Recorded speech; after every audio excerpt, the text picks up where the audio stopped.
Alright, horror hounds, and welcome to another episode of This Just In. Today I'm going to be talking about Terrifier 2.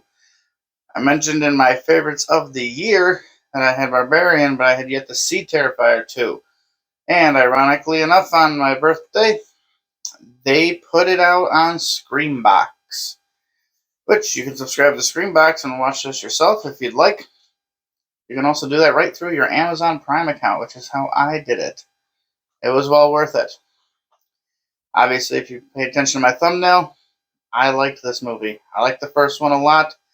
I'll do a review on that one in the next couple days. I was going to do that one first, but this one's been out for a little while, and I liked it. I was excited. So I was like, fuck it. Just going to do this one. Alright. So, to be honest, if I went through ins, outs, and mixed in this one, I am pretty much in on this entire movie. There's not anything that I dislike about this whole movie. I have absolutely no outs. And mixed, I guess my only mixed element on the whole thing is that some stuff is left unexplained. But going through some interviews, watching Damien Leone, who wrote this, directed it, he was a special effects artist, so he does all the special effects himself. He plans on making a third one, and he did that on purpose, so it is what it is. Like I said, it's just a mixed thing. There were some things left unexplained, but overall, everything about this movie is an in for me. The acting in general is all an in. Obviously, Art the Clown, he's an in. I would say we might actually have a horror icon on our hands. You know, obviously they usually get like 8, 9 movies, right? But we're at 2. And I thought he could have been possibly considered one after the first one, and after this, I would say definitely yes. If you don't know Art the Clown and you haven't seen the first Terrifier, it's available on multiple streaming services. Go watch it. You don't have to see the first one to watch the second one, but if you've seen the first one, that kind of lets you know what you're in store for the second one. And in general, there is a few things from the first movie that do make their way into this one in a sense, but it's not a necessity. But, so this movie is so gory that it is making people throw up and leave the theaters. That's what they were saying at the time. If you haven't seen the first Terrifier, you know Terrifier is a gore fest. But the first one's an hour and a half, and this one's 2 hours and 20 minutes long. But surprisingly, that 2 hours and 20 minutes goes by very quickly. It doesn't feel like it's 2 hours and 20 minutes. I do think they could have shaved maybe 10 minutes off the film, but overall, this was made by Damien Leone. He used his own money, and he did like a GoFundMe, and a lot of the fans, they said they wanted to get $50,000 to make this one, and they beat that in like 2 hours, they said. So this whole movie is $250,000 it took to make this movie, which is crazy when you watch this movie. Because when you look at it, you're like, how the hell did they do that for $250,000? When there's millions and millions of dollars poured into other movies and they don't come out anywhere near as good. But that's just love and passion from Damien Leone and David Howard Thornton playing Art. So, one little neat fun fact before I get into the movie itself. This movie was primarily shot in Kinjahari, New York. Which for me, that is about a 35-minute ride. So I wish I would have known that was going on. I would have at least asked him, hey, you don't have to pay me, but can Art fucking kill me? Please? I would love for that. So, Damien Leone, if you see this, which you probably won't, if you make a third one and you come back to Kansas, New York, hit me up. I want to get brutally murdered. It's been a dream of mine my whole life. Just not really murdered. But in a movie, yes, I would take it in a heartbeat. Alright, so getting into the movie, obviously, the kills are awesome. They can be a little cartoony, but that's kind of the B-movie rating kind of effect that the movie goes for. So it reaches back into that 80s slashers in the blood and gore and the special effects with all the prosthetics and making it all look practical. And they do that in this movie, and it is phenomenal. They use barely any digital at all. He said that in the interviews, and he said even when he did, you wouldn't even notice where he did because he couldn't tell afterwards. So this movie looks good with all the kills. Fantastic. So if I'm going through it, in a sense, right in the beginning, it picks up where the last movie left off, and we see what happened in the paramedics room, like the hospital room with the paramedic. We see where that left off, and how Art survived that situation, and what happened right after that. And we're treated to a nice, bloody, gory kill. And then we go to a laundromat, where we meet a new character in this franchise, or at least in this film, and that is referred to as the Little Pale Girl, which is a girl that Art must have killed in the past, and she kind of paints herself up very similar to Art, and has the teeth, and has a little bow tie off the top of her head, kind of crooked, and has that little smile like. And she's just kind of a creep factor, but it's her situation is something I wish was more explained in a sense. Because when they're in the laundromat, Art strips down naked, butt ass naked, so he can wash his bloody clothes. And he's playing patty cake with this girl, but then when the only guy in the laundromat wakes up and looks over, it just shows Art playing patty cake with the air. So that guy clearly doesn't see this girl. So she might be in Art's head. Maybe, maybe not. We don't know. But we are treated to the fact that that guy gets killed, and Art's clothes are clean. Like white clean. I don't know what he uses when he washes his clothes, but I need it because I can't get a grass stain out of white, let alone blood stains. After that, we do get to meet Sienna. Sorry if I'm looking down. I had to write a lot of stuff down. This movie's 2 hours and 20 minutes. So we meet Sienna, who is the final girl for this, and her brother, who's infatuated with Art the Clown, to the point where he wants to dress up just like him for Halloween. A little weird, but we've seen worse things happen in the past, right? How many Jeffrey Dahmers did you guys see on Halloween this year after the nice Dahmer episode aired all over Netflix? Yeah, I bet you saw at least one because they've been all over TikTok. But nonetheless, we meet the final girl. She's building this outfit, which is something that her dad drew for her. And since she did this all herself, we give her 2 thumbs up. Her drawings are good, and the outfit is awesome looking. It looks just like it does in the pictures that her dad drew. But we're only following her for most of this entire movie. And then her brother, we do follow him for a little bit as well. After this, and all the talking about the clown who survived, nobody found his body, so he's not technically dead, is he? We don't know. We know, but that's how the people of the area feel. And Sienna goes to bed watching TV, and she's flipping through some channels, and she gets a dream sequence here, which is the Clown Cafe. They have singing and all these adults dressed up like children, and they're all kind of so happy to be on this clown show, and then Art shows up, and he's all happy, giving out gifts and this and that, and he winds up pulling out a Tommy gun and shooting everybody to death. And he lights the girl who's singing the song, and she's lit on fire and everything else.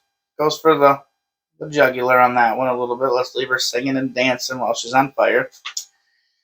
And as he's going after Sienna, she quickly pulls out a sword her dad bought her to block the flame that he's going to shoot at her in the flamethrower. And it catches her outfit on fire, and she has a fire in real life right where that sword was sitting. So that's almost kind of like a Freddy Krueger type thing, which none of that was in part 1, so I'm not really sure how that works in this one, but it does.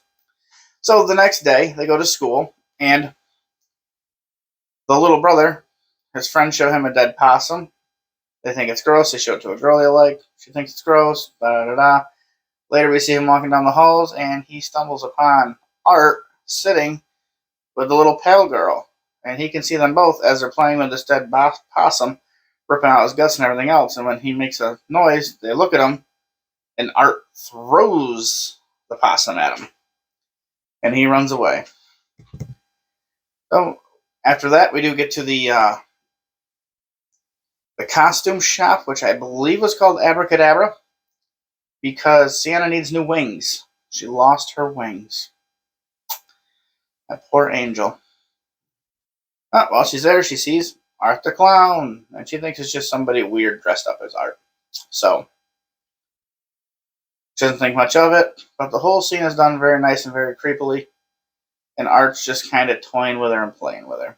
Art is a silent killer. He never says a word, but he does very clown-like actions with his laughing, his pointing, squeaking horns. He does all sorts of things that involve what clowns would do. And when everybody leaves, he puts the close sign up, and he cuts that guy's head off. So, we get a nice decapitation here. And then we get a cool scene where a kid's looking in, and the window, the door's locked and it says it's closed, and Art's holding that guy's head, sticking his tongue out at him, like, "Moo." And the kid thinks it's the coolest effects he's ever seen, not knowing that he saw a dead person's head. After this, we get a nice little montage of Sienna getting ready for her big night of Halloween for the outfit. She's getting changed in it, so she can never. I believe it's kind of like that, like an 80s montage of music playing while she gets ready, and then she has that like badass like stance like in front of the mirror. And then we cut to her friend Annie. So in the first Terrifier, obviously, if you've seen it, you know that there's a specific kill in it that movie is very well known for. If you haven't seen it by now, I hate to spoil it for you, or just don't listen to this and go watch the first one. But he has a girl hanging upside down by her feet, butt ass naked, and takes a nice saw and saws her from crotch through the entire head. And it doesn't take away. You watch the entire thing. And that's what that movie's known for, is that kill. That's kind of what put Art on the map, where people were like, oh, fuck, this guy's for real. In this movie, they decide they're going to top it. And all I'm going to refer to it is that kill. If you want to see it, go watch it. I can tell you that it's longer than the last movie. It stays on this kill for a very long time. A whole lot of shit happens to this girl. And then just when you think it's about to end, it keeps going and going and going. But once that kill is done, we then get to, I would say, just be like the middle of the film. It's almost the third act at this point. Art does eventually kill Sienna's mom. Ends up blasting her head off with a shotgun. So Art's not afraid to use guns. Showed that in the first movie as well. Slashers can use guns. They don't just have to be knifing folks. And while Sienna's at a party, her friend gives her some Molly to go along with all the other drugs she takes because of her mental issues from her dad committing suicide. Guess he had a brain tumor, so he didn't want to live anymore. He drove into a transformer, killed himself, burned alive. But she does take some medicine for that. And mixed with the Molly, she's having a great night. Then she starts seeing hallucinations of the little pale girl. So she can see the pale girl, her brother can see the pale girl. The only connection to this whole weird situation that Art can see the pale girl is that they see a book that her dad was doing drawings in, and he drew pictures of Art and a lot of the kills Art did in the first one. So he has some sort of connection with his brain tumor to this whole Art character. It does not get explained. We don't know anymore. That's one of those things where I was like, oh, I wish it had more to it. But then again, he made a 2-hour and 20-minute movie. If he added all that in there, we could be looking at Lord of the Rings Special Edition cut, 4 hours. Woof. That would be a long-ass film for a slasher. Alright, and after that, we kind of head into the third act, where they go to this abandoned...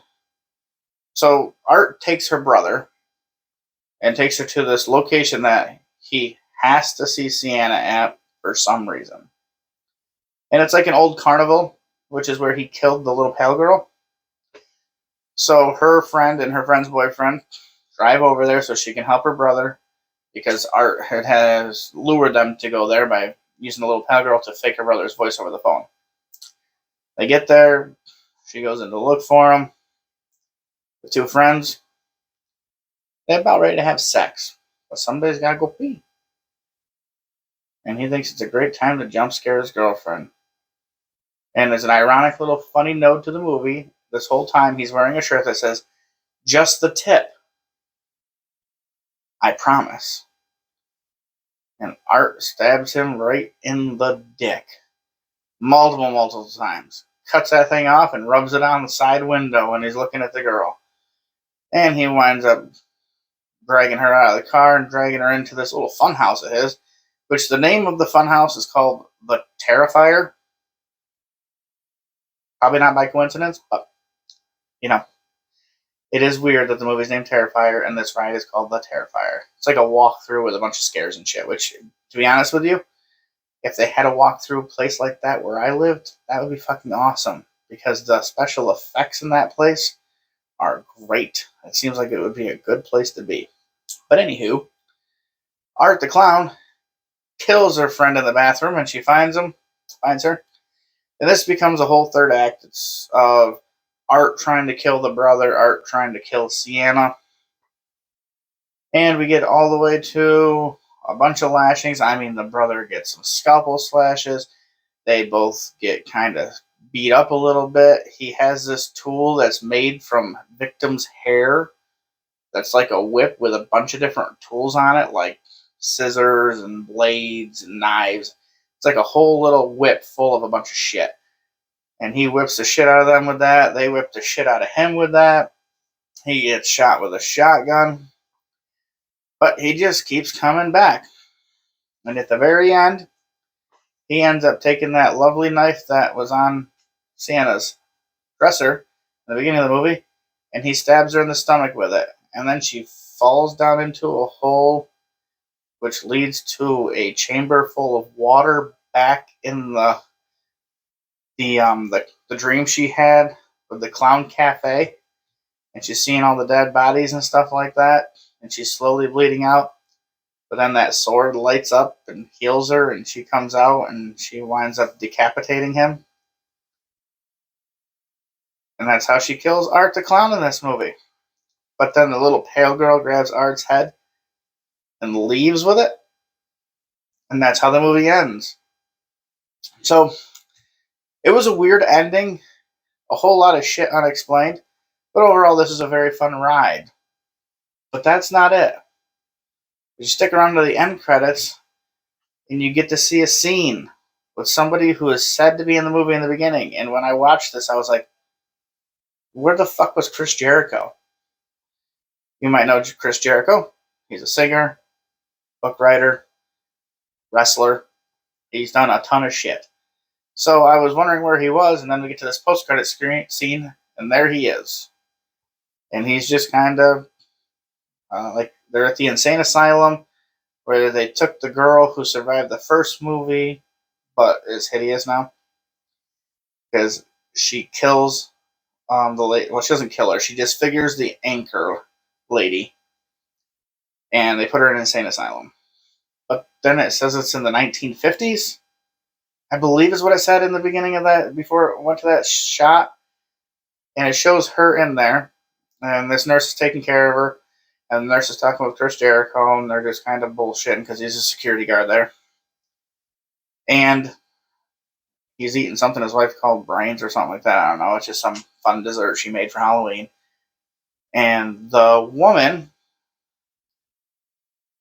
ends up giving birth to Art's head that was cut off. Just his head. And it's laughing, and she's laughing. You can't hear his laughter. You just hear her laughter, but you can see him laughing visibly, just his head, as they stare at the nurse. And then the movie ends. So, whatever the fuck that is. Where we're going to go from there, I have no idea. But I'm excited. Like I said, I loved everything about this movie. The kills are great. The acting's good. The time flies by. Yes, it could be a little bit shorter, but he set out to make the movie he wanted to make. The fans paid for it, and he made a movie that was meant for the fans. And if you like slashers, this movie has plenty of blood, gore, and kills in it. For those of you that like extreme horror, this one has some kills that go over the top. Ones that might gross you out if you're not used to that type of stuff. Me, I absolutely love that type of stuff, so it worked out perfect. Big fan. I love this movie. It was great. This is now my favorite of the year. This kicks Barbarian's ass. I think I gave Barbarian like a 4. This one, I would give this a 5 out of 5. This is perfection. If you're going to be making a movie in 2022 to suit the fans of horror slasher, the horror slasher fans, you couldn't ask for a better movie. Yeah, it's a little long. That's about the only knock I'd have on it. It's a little long, and the story don't explain everything. But since we know he's going to be making a third one, and this movie was only supposed to be released to theaters for 1 week, very limited, and it did so well that they pushed it back another week, and another week, and another week. It took me forever to be able to watch this because they did not have this thing showing in any theaters near me. So I didn't have an option to see it until it was going to go to VOD. So I had to wait because it was so damn successful. A movie that cost $250,000 and raked in, I think, almost $9 million at the box office. That's fucking crazy.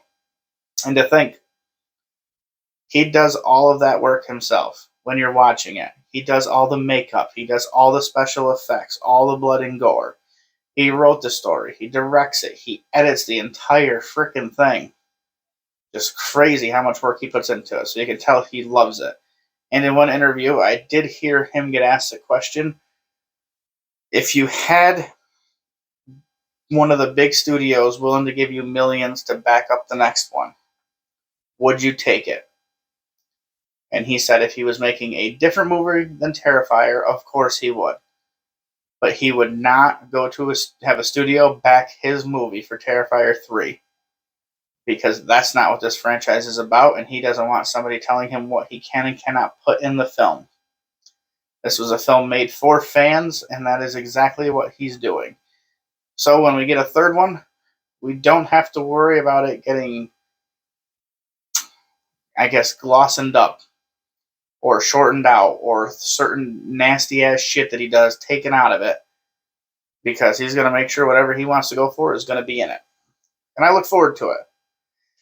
So that's my overall thoughts on Terrifier 2. This was my most anticipated film of this year, and it did not disappoint at all. It was great. I suggest go to Screambox. I mean, if you go on Amazon, you can do a 7-day free subscription. Cancel it if you don't want anything else off of Screambox, but it still gives you 7 days where you can watch Terrifier 2.